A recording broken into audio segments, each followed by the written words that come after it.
Hi, I'm Meredith Mahoney, co-founder and CEO of Lantern, and I'm proud to work in cannabis because I get to solve fun problems every day.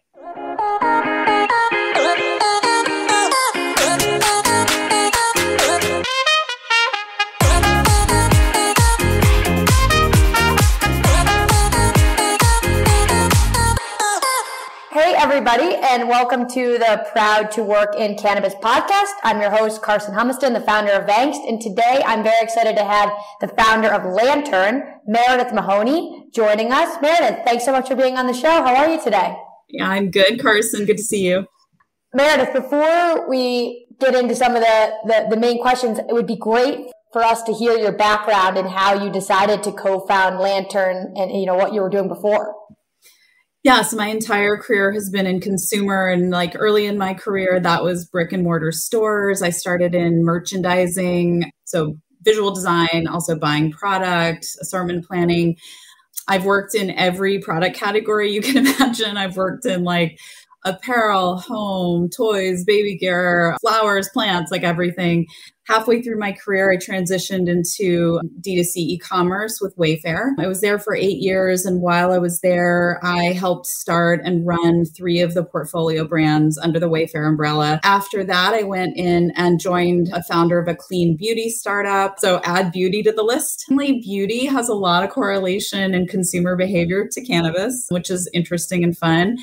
And then after that startup in beauty, I took a few months off and really thought about what I wanted to do next with my life and decided I wanted to work in cannabis. So here I am.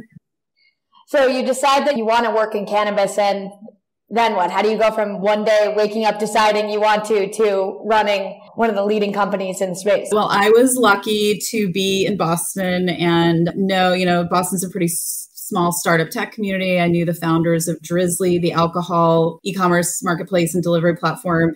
And they had been thinking about starting up a cannabis business, sort of with the same technology, same go-to-market strategy. And, just talking to the 2 founders of Drizzly one day, I said, yeah, this sounds like a fun thing to do. Let's go for it. And I think, I could probably bring a lot to the table with all of my consumer tech background and experience. And just like I said, there's actually a lot of other product categories that kind of relate in consumer behavior to cannabis. So I was really, really interested in solving a hard customer journey.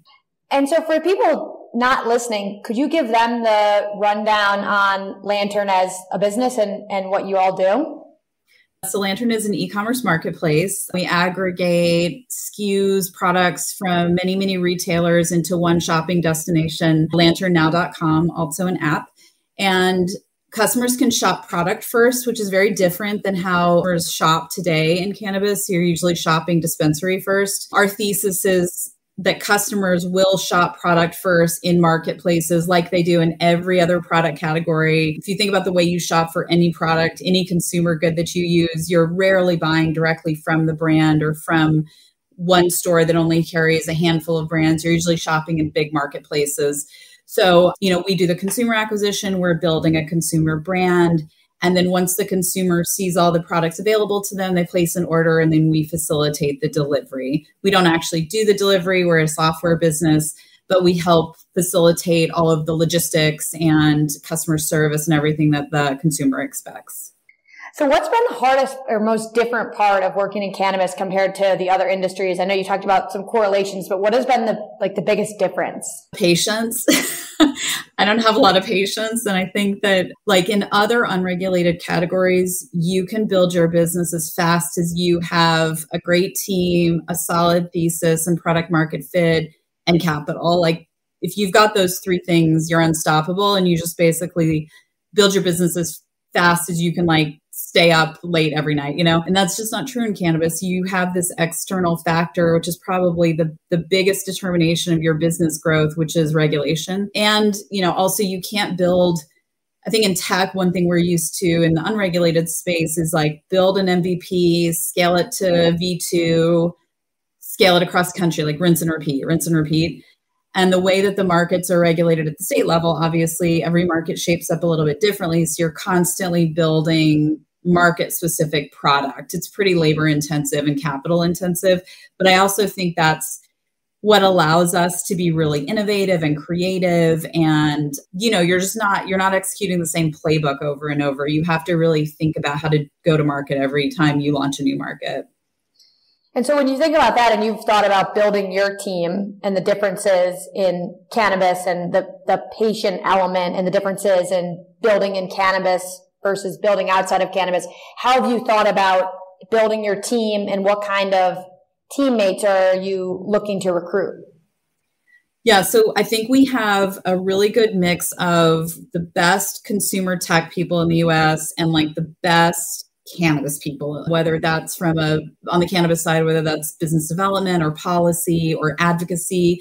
And when you pair that group with, like the best product leaders and engineering leaders and brand building in the consumer space, it's a pretty winning combination. But you have to have that cannabis experience. And I think for everyone listening, like, please do come work in cannabis. We need people because there's nothing that can replace that depth of experience from people that have worked in cannabis for a few years. Their onboarding time is shorter. They are productive and like they're driving results quicker. It's really, really needed.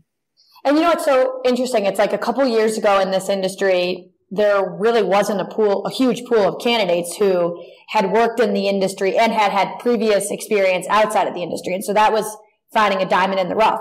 Now that we're several years into this, there are a lot of people that have industry experience. And so, like, for people listening, 3 years from now, we're going to be sitting here having the same conversation and saying someone with 3 years of cannabis experience is very experienced in the space. And so if you join now, you're setting yourself up to be very experienced as the industry inevitably keeps growing. Like, one thing that I always kind of forget is that today there's 450,000 people in the space. 5 years ago, there was only 45,000 people in the space. In a decade from now, there'll be 1 million people in the space. Mm-hmm. So there's going to be over 500,000 brand new people that enter the space. And so if you're listening and you're not in, like, you can find a great job and build off of that experience very quickly. In Meredith, for your team members that didn't have cannabis experience that entered in, what do you think was the biggest learning curve outside of regulation and just like learning the space? What other learning curves should people expect as they come into the space?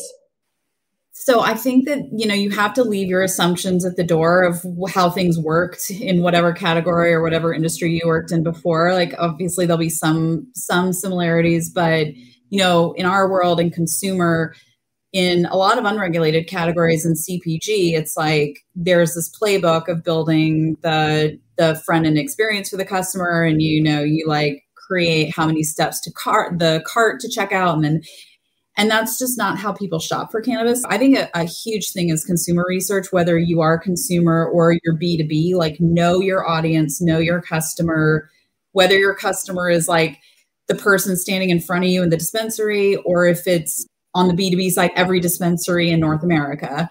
You just need to know what they're looking for. And that changes a lot because the industry is changing. So you also can't speak to your stakeholders once. You need to constantly just be understanding what the stakeholders need that your product serves. So yeah, like, definitely having an openness that this is a category that's quickly changing. It's not like anything else. We're the ones creating it. And, I loved your point about like the expansion of the people that work in cannabis. I think all the time about, yeah, we're going to build a big thing that's going to be worth a lot of money and serve a lot of consumers and all of that. But I hope we also turn out like the next wave of CTOs, CEOs, chief product officers, chief people officers. That's, to me, as much of a, success as Lantern becoming a household name.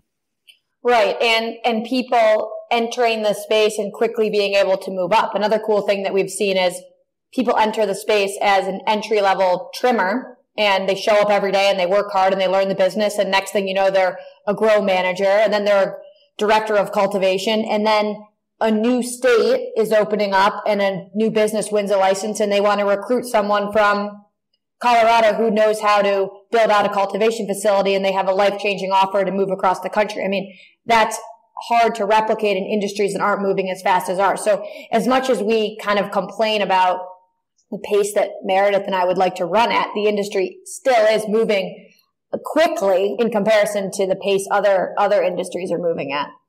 Switching gears a little bit, a topic that we actually had a couple investors on last week. Of course, fundraising for any of us running tech businesses, the landscape has changed a bit over the last, I guess, year. What has your experience been like fundraising, and how are you thinking about fundraising going forward as the VC environment has become a bit more challenging? We've fortunately not had to raise yet because when Drizzly joined Uber about a year ago, they basically let us take all of the capital with us to spin out with Lantern, which was amazing. But I do keep in touch and talk to the investor community a lot. It's one of the best ways to know what's going on in your industry. I tell people all the time, if you get into a new industry, go talk to the investors and the investment bankers, like they know what's going on. It's not easy out there right now, but I think that there's still capital to be deployed as long as you've got a strong business, a good founding team, a good leadership team, and you don't get over your skis on your valuation. I mean, there's still capital to deploy. We can't expect every business that kind of gets founded on the fly to succeed, and we can't be greedy about our valuations. I think those are the two biggest learnings over the past year and a half. This like flash in the pan that's the cannabis industry, like we're starting to have to like get back into reality around like this is going to take a while. Capital needs to be patient. That's the other thing is like if people are listening that are looking to get their businesses funded, just make sure you're not taking any money that comes along. Make sure that you're taking the right money that fits your timeline, that you click with, because you're going to know them for the life of your business. Right. And like the timeline thing is so important, right? I mean, people that may have invested 5 years ago might have been operating under the assumption that something would have happened at the federal level. And while, of course, we've seen positive signs, no one actually knows. And so I completely agree with Meredith. It's a marriage that, actually in real marriage, I guess you can get divorced. In business marriage, I think it's much harder to get actually divorced. So the right capital versus any capital in this industry seems like the most critical. And then I guess in that same timeline, I hate when people ask me this question, but I'm going to ask you the question because I'm curious. What do you think the timeline for something at the federal level happening is? We had a board meeting last week and 7 or 8 people in the room started having this discussion. It went on and on. And finally I said, we are not saying the word legalization again. Okay. Like we don't know. I have no idea. No one does. And if you ask 10 people, you'll get 10 different answers. We plan our business and we operate as if there will never be legalization. And then when legalization happens, it will, for our business, throw off a number of unlocks that will accelerate the business wildly. And we just need to be ready for that moment. I think that's the best answer I've ever heard to the question. Just forget about it. Just build a business if it doesn't happen. If it does happen, it's a good bonus. And I think about, not that I wouldn't love to see federal legalization, I certainly would. Professionally, personally, I think our country would be better for it. But the lack of federal legalization is what is creating the competitive moat for a lot of us. This is a hard thing to do, and there's only so many people that can do it. And so if we, the cannabis community, are building the hard thing, and it's really solid, when legalization does happen, it's going to be really hard for incumbent players just to come and take all of that market share.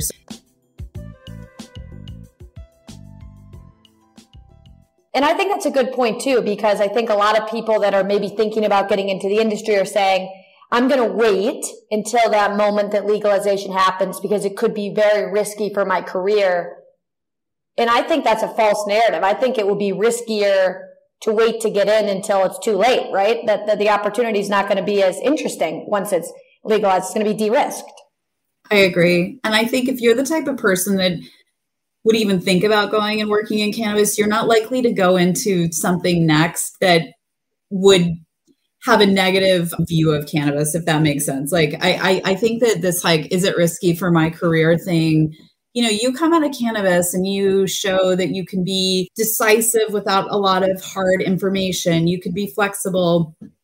You understand like a hard regulatory environment. You're innovative, creative, like all of those things translate into almost any other industry really well.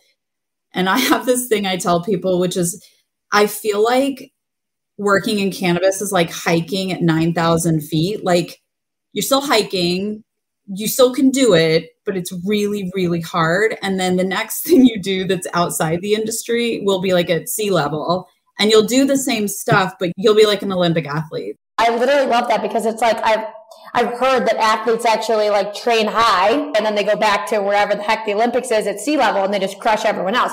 And I also think whenever I hear that question, I'm like, I think that the stigma piece around cannabis and working in cannabis is somewhat of a thing of the past. Like, I have yet to hear people work in cannabis and then try to go work somewhere else and they say, oh, no, you worked in cannabis. Like, unless you're trying to work, I don't even know what industry would be unaccepting, but like you said, chances are, if you're drawn into cannabis, you're not going to go work for some, I don't know, industry that doesn't accept cannabis. Yeah, it's just not going to be in your DNA. It's not going to be in your DNA. What's the culture like at Lantern? And if, like, what do you try to attract and bring in more? I think the key to the culture is we have to have longevity. And that means you're building a team that, like, frankly, is full of good people that like to work together. I mean, I know it's like kind of buzzy to say no assholes, but like no assholes. Like, this is supposed to be fun. People that are curious, like, how can we solve a problem better, differently? What's more interesting? Really interested in how the consumer thinks. And this is a little bit different than being, you know, like the consumer's always right or whatever. Like, this is like really interested in getting into the head of the consumer and how they shop for cannabis. You know, I want people on the team that build each other up. I want people that like see their direct reports successes as their successes. You know, we have this concept of Lantern alums. Like, we haven't had a lot of people move on to the next thing, but when they do, we like celebrate them. And we want to create this really strong alumni network for Lantern. So I've done a lot of things in my career. I've worked with a lot of great and terrible people. And when I started this, I'm like, we're going to hire people we want to show up and see every day. Like, we're going to still do hard feedback or candid feedback and learning and development, because people should leave Lantern better than they came, more, you know, professionally, having learned a lot. But like, I don't want to show up and like not want to work with a person who's sitting across from me. Like, I want to enjoy working with them every day. So yeah, what's the point of starting a company if you have to work with people that you don't like? Like, right. You would just go work somewhere else. And I think another thing is I was really personally interested in working with a lot of people not like me, because I've worked with people who are just like me for a really long time, although mostly men, to be honest. And I was just really interested at this point in my career of like people of coming from different parts of the country, different like backgrounds, educational, race, age. Like, I want to like soak it all up. And so I think we've done that at Lantern. We have created a very diverse team. And again, not just racially diverse, like educational, professional backgrounds. And I mean, I'm learning more now from my team than I've ever learned in being in my career for the last like 20 plus years.